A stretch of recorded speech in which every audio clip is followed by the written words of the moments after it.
Okay, configuration part 2. Are you ready? Then let's get stuck into it.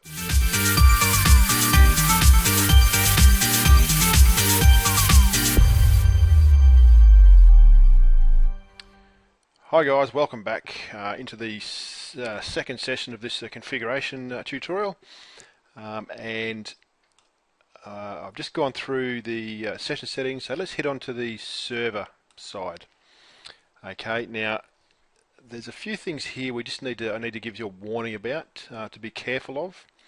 And you really don't need to change too much on this page at all. So just to let you know what's going on, path temp folder, this TMP folder, and you'll see that when we start installing some extensions and get an understanding of your file structures. That's where your extension zip folders will end up being loaded to when we start installing extensions. I'm getting tongue-tied here.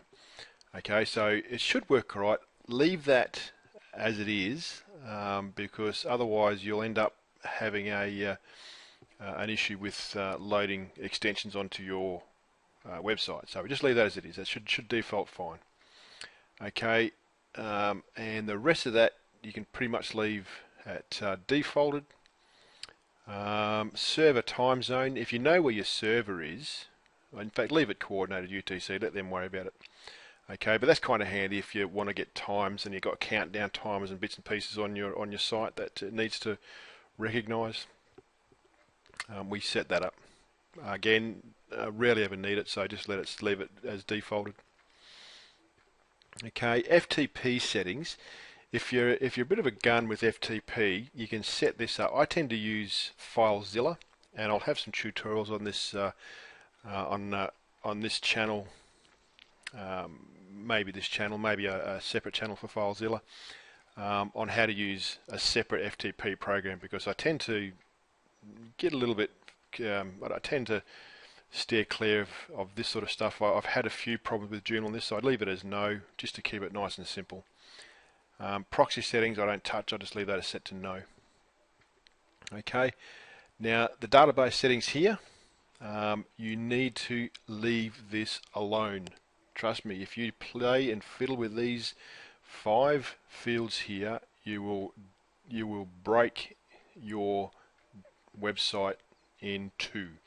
Okay, this information here is the data that links your front end to your back end and your website to your database. So don't touch it, just leave it as it is. Otherwise, you'll end up having a whole range of issues trying to reconnect it and play around with it. Okay, mail settings.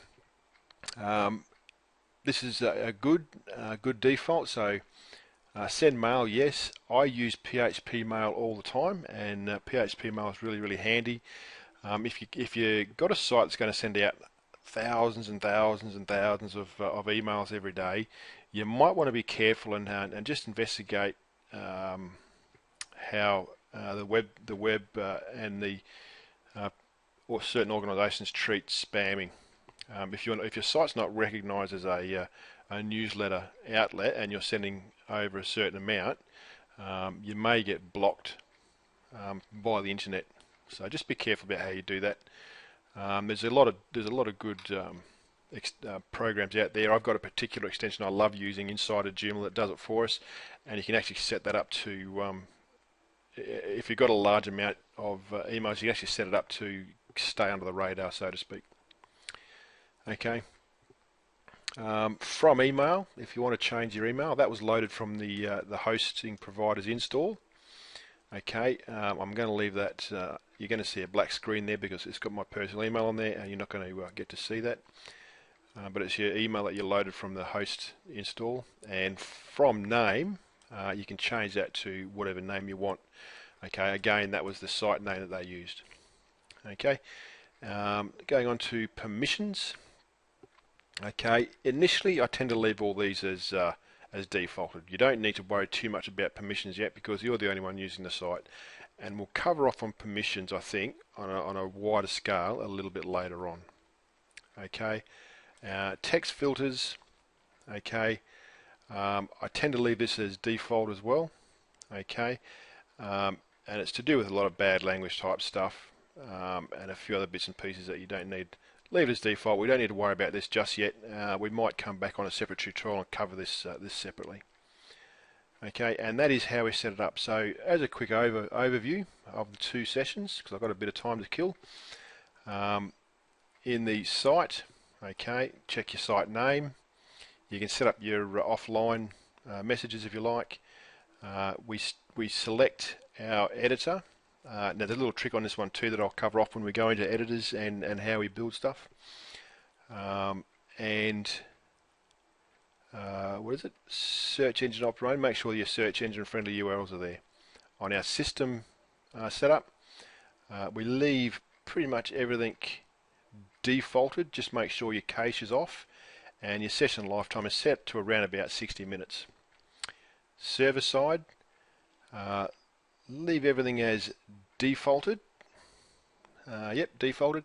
Do not touch your database settings, and use your from email and set your from email or your email set up in here. You can have a no reply there if you like to, but yeah, just in that one.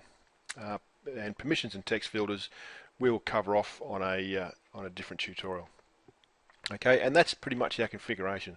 Once we've done that, we're going to go into let's go into templates and set up some templates. We'll just do some basic stuff first, and I'll go into another tutorial playlist for how the templates work and what we can do to configure them.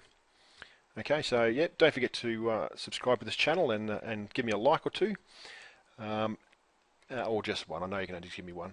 And I'll see you on the next tutorial.